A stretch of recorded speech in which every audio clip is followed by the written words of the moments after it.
আচ্ছা বলেন তো, সুন্নি এবং ওয়াহাবি আরো যত মুসলমানদের গ্রুপ আছে, আমরা যেগুলোর কারণে অনেক বড় বড় পার্থক্য এবং ব্যবধান করি, মুসলমানদের বিভিন্ন গ্রুপিং করি আমরা, সেগুলোর বেশিরভাগ বিষয়গুলো আসলে অনেক বড় বিষয় না। অনেক সময় দেখা যায় যে আল্লাহ এবং তার রাসূলের দুশমন কাট্টা কাফেরের প্রতি সে বিদ্বেষ নাই যতটা বিদ্বেষ হলো এই গ্রুপ ভিত্তিক প্রতিপক্ষের প্রতি। এটা ইসলাম না ভাই, আল্লাহর কসম এটা ইসলাম না। আপনার ঈমান, আপনার আকীদা, আপনার মানহাজ, আপনার চিন্তাধারা, এটার উপর আপনি অটল অবিচল থাকেন, কিন্তু কোন অবস্থাতে মুসলমানদের মধ্যে বিভেদের প্রাচীর তৈরি করবেন না। আমাদের মুসলমানদের মধ্যে বিভেদ থাকা উচিত না, কাম্য না। কি বলেন আপনারা? বিভেদ থাকা উচিত। মুসলমানদের মধ্যে বিভিন্ন বিষয়ে পারস্পরিক মতপার্থক্য, মতভিন্নতা, বুঝের ভিন্নতা থাকতে পারে। সেটা কোনো কোনো ক্ষেত্রে ছোট ছোট বিষয় নিয়ে হতে পারে, কোনো কোনো ক্ষেত্রে অনেক বড় বিষয় নিয়েও। অবাক করা বিষয় হলো, বেশিরভাগ ক্ষেত্রেই দেখা যায় আমরা যেগুলোর কারণে অনেক বড় বড় পার্থক্য এবং ব্যবধান করি, মুসলমানদের বিভিন্ন গ্রুপিং করি আমরা, সেগুলোর বেশিরভাগ বিষয়গুলো আসলে অনেক বড় বিষয় না, ছোট ছোট বিষয়। আচ্ছা বলেন তো, সুন্নি এবং ওয়াহাবি আরো যত মুসলমানদের গ্রুপ আছে, কোন মুসলমানদের মতে আল্লাহ কি দুই না এক? এ ব্যাপারে কোনো পার্থক্য আছে? কোনো পার্থক্য আছে? আমাদের রাসূল মুহাম্মদ সাল্লাল্লাহু আলাইহি সাল্লাম এ ব্যাপারে কারো কোনো সন্দেহ আছে? ওয়াহাবি সুন্নি কারোর মধ্যে কোনো মত পার্থক্য আছে? কারোর মধ্যে নাই। আমাদের কোরআন 30 পারা আল্লাহর কালাম, এ ব্যাপারে কোনো সন্দেহ আছে? আমাদের কেবলা কাবার দিকে কোনো সন্দেহ আছে? এরকম মূল আমি তো 100টা বিষয়ের কথা আপনাকে এখন বলে বলে শোনাতে পারবো ইনশাআল্লাহ, যেই বিষয়গুলোতে মৌলিকভাবে ওয়াহাবি বলেন, সুন্নি বলেন, অন্য বিভিন্ন নামের বিভিন্ন রকমের বলয় বা গোষ্ঠী মুসলমানদের মধ্যে বিভিন্ন চিন্তা দর্শন বলেন, কোনো পার্থক্য আসলে। তাহলে মৌলিক সব বিষয় যদি এক হয়, শাখাগত বিষয়ে বুঝের পার্থক্য থাকতেই পারে। এই থাকাটা অস্বাভাবিক না, থাকতে পারে, কিন্তু সেটার কারণে আমরা অনেক সময় দেখা যায় যে আল্লাহ এবং তার রাসূলের দুশমন কাট্টা কাফেরের প্রতি সে বিদ্বেষ নাই যতটা বিদ্বেষ হলো এই গ্রুপ ভিত্তিক প্রতিপক্ষের প্রতি। এটা ইসলাম না ভাই, আল্লাহর কসম এটা ইসলাম না। আমি বিভিন্ন সময় খুব ভয় পাই যখন কথা বলি যে আমার কথার কারণে মুসলমানদের হতে পারে, মানুষ হবে, আমারও ভুল হয়, আল্লাহ আমাকে মাফ করুন, যেন ভুল না হয় সেজন্য আমি চেষ্টা করি, আপনারাও দোয়া করবেন যে আমার কথার কারণে, আমার কোনো আচরণের কারণে, আমার কোনো লেখার কারণে মুসলমানদের মধ্যে কোনো দ্বন্দ্ব যেন, দূরত্ব যেন না বাড়ে, এই চেষ্টাটা আমি সবসময় করি। তারপরও আমার অজান্তে যদি হয়ে যায়, আল্লাহ আমাকে মাফ করে দেখ, দোয়া করবেন আপনারা। ডক্টর আব্দুল্লাহ জাহাঙ্গীর রহমতুল্লাহ আলাইহি স্যারকে জিজ্ঞাসা করা হয়েছিল যে মুসলমানদের ঐক্যের জন্য আপনি কি করেন, আপনার ভূমিকাটা কি? তো স্যার জবাব দিয়ে বলেছেন, ঐক্য সৃষ্টি করার জন্য পাওয়ার লাগে, পাওয়ার। অর্ডার দেব যে কাহিনী করলে, ঝামেলা করলে, অনৈক্য তৈরি করলে তাকে শাসন করা হবে। স্যার বলতেন যে আমি দুর্বল মানুষ, আমার হাতে এত ক্ষমতা নেই যে মুসলমানদের বিভিন্ন বিবাদমান গোষ্ঠীগুলোকে আমি এক করে ফেলবো, এত শক্তি আমার হাতে নাই। তবে একটা জিনিস আমার কাছে আছে বাবা, সেটা হলো আমি সবাইকে এক করে ফেলার মতো এত ক্ষমতা আমার না থাকলেও আমি চেষ্টা করি যে মুসলমানদের নিজেদের মধ্যে বিভিন্ন রকমের যে বিবাদ আছে সেগুলো যেন আর না বাড়ে, সেই চেষ্টাটা আমি আব্দুল্লাহ জাহাঙ্গীর করি। মানে আগুন লাগছে যে মুসলমানদের ঘরে, সে আগুনের মধ্যে যেন ঘি আর না ঢালা হয়, সেই চেষ্টাটা আমি করি। তো স্যারের এই কথার অনুসরণটা আমি করার চেষ্টা করি। অর্থাৎ সাধারণত কারোর নাম ধরে, কোনো গোষ্ঠী নাম ধরে কারোর সমালোচনা, বিশোদ্গার মাহফিলে, মিডিয়াতে, টিভি চ্যানেলে, অন্য কোথাও সাধারণত না করার চেষ্টা করি। এরপর যদি কখনো হয়ে যায়, বুঝবেন ওইটা আমার মিস্টেক, বুঝবেন মানুষ হবে ওইটা আমার ভুল, এবং সেই জন্য আমি অনুতপ্ত। আমি কখনো এগুলো চাই না ভাই। আবারও বলছি, আদর্শিক ভিন্নতা থাকবে, আপনাকে আমি আদর্শে কম্প্রোমাইজ করতে বলি না। আপনার ঈমান, আপনার আকীদা, আপনার মানহাজ, আপনার চিন্তাধারা, এটার উপর আপনি অটল অবিচল থাকেন, কিন্তু কোন অবস্থাতে মুসলমানদের মধ্যে বিভেদের প্রাচীর তৈরি করবেন না। আল্লাহর ওয়াস্তে নতুন করে বিভেদের প্রাচীর আর তৈরি করবেন না।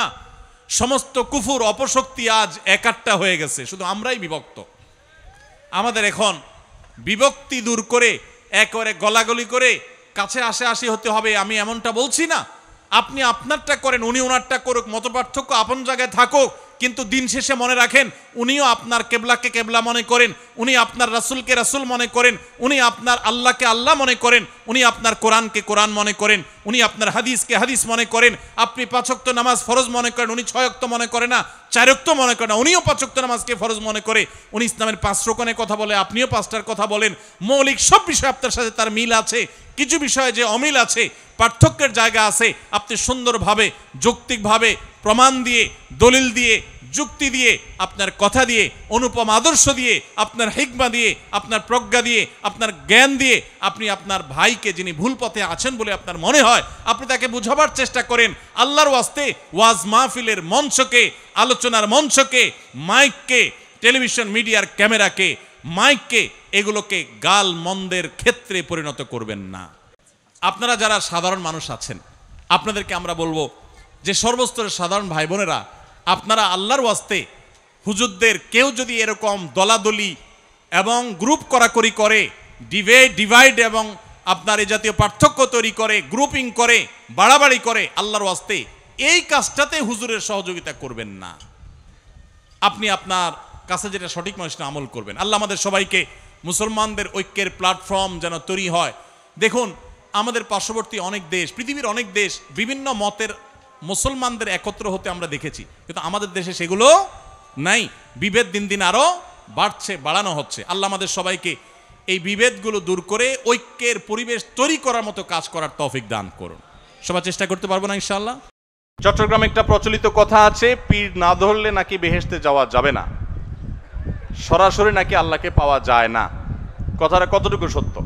এটা শুধু চিটাগাংয়ের কথা না বাজি, পুরো দেশে এগুলা কথা মানুষ কয়। শুধু চিটাগাংয়ের কথা না, এটা সারা দেশেই মানুষ এরকম কথা বলে যে কারোর পীর না থাকলে সে জান্নাতে যাবে না, আর আল্লাহকে পাইতে হলে মাঝখানে ভায়া হিসাবে পীর লাগে। দেখুন, এটা একেবারে ভিত্তিহীন কথা। কোরআন হাদিসের কোনো কোথাও এর কোনো নাম নিশানা নাই। মনে রাখবেন, হিন্দুদের বা অন্য ধর্মাবলম্বীদের সাথে মুসলমানদের যেসব বিষয়ে পার্থক্য আছে, এই পার্থক্যগুলোর ভিতরে প্রধান পার্থক্য হলো তারা ঈশ্বরকে পাওয়ার জন্য বিভিন্ন দেবদেবীর আশ্রয় নেয়, তাই না? দেবদেবীর পুজো করে, তারা তাদের ঈশ্বরদের পাইয়ে দেয়, তাই না? ডাইরেক্ট না। তাদের জ্ঞানের জন্য তারা সরস্বতীকে পূজা করে, আরেকটার জন্য আরেকজনকে পূজা করে, দুর্গার একটার জন্য পূজা করে। এগুলো সব বিভিন্ন দেবদেবী পূজা করে তারা ঈশ্বরকে সন্তুষ্ট করতে চেষ্টা করে। মুসলমানদের মূল থিমটাই হলো ইয়াকা না'বুদু ওয়া ইয়াকা, তোমারই শুধু ইবাদত করি, কোনো দেবদেবীর না, কোনো ভায়ার না, কোনো মিডিয়ার না, কোনো মাধ্যমের না, কোনো পীরের না, সমস্ত ইবাদত শুধু কার? আর তোমার কাছেই শুধু সাহায্য চাই, এটাই তাওহীদ। আর এটার বিনিময়ে আল্লাহ জান্নাত দিবেন। এজন্য কোনো মুসলমান, কোনো ভাই আমার, কোনো বোন আমার যেন শিরকে লিপ্ত না হন ভাইরা আমার।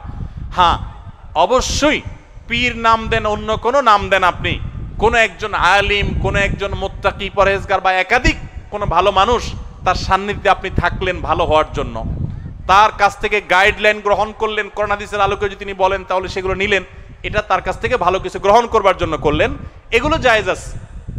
বরং শুধু জায়েজ না, এগুলো বরং করা কাম্য। আল্লাহ বলেছেন, ইয়া আইয়ুহাল্লাযীনা আমানুত্তাকুল্লাহ ওয়া কুনু মা'আস সাদিকিন, হে ঈমানদারগণ তাকওয়া অবলম্বন করো এবং সত্যবাদীদের সাথে থাকো। সেই হিসাবে আপনি ভালো মানুষ, নেককার মানুষ, আল্লাহওয়ালা মানুষ, পরহেজগার মানুষ, তাদের সাথে থাকবেন, ওঠা বসা করবেন, তাদের সান্নিধ্যে দিবেন। কিন্তু ওই যে পীর না ধরলে, ধরাধরি জিনিসটা তো ভাই ভালো জিনিস না। কি বলেন ও বাজি? ধরাধরি কি ভালো জিনিস নাকি? ধরাধরি করা, ধরাধরি কাউকে যদি ধরে, এটা তো নেগেটিভ অর্থে হওয়ার সম্ভাবনা আছে, তাই না? এখন বলছেন পীর না ধরলে বেহেশতে যাওয়া যাবে কিনা? ভাই, কারো ধরাধরি করার দরকার নাই। নেককার মুত্তাকিদের পারলে সোহবত সান্নিধ্যে যাবেন। এছাড়া আল্লাহ জান্নাতকে কোনো ব্যক্তির উপর ডিপেন্ডেন্ট করে দেন না যে তুমি অমুক হুজুরের পিছনে না গেলে, কোনো একটা হুজুর না ধরলে তোমার জান্নাত যাবে না। না, কোনো হুজুরের উপরে আপনাদের জান্নাত ডিপেন্ড করে না। আপনার জান্নাত ডিপেন্ড করে আপনার আমলের উপরে। আলেম ওলামাদের কাছ থেকে কোরআন হাদিসের জ্ঞান আহরণ করবেন, ভালো মানুষের সান্নিধ্যে যাবেন, সে আলেম না হলেও হতে পারে, কিন্তু সেটার উপরে আপনার জান্নাত একেবারে ঝুলে আছে, ওইটা না হলে আপনি যাবেন না, ব্যাপারটা সেরকম না।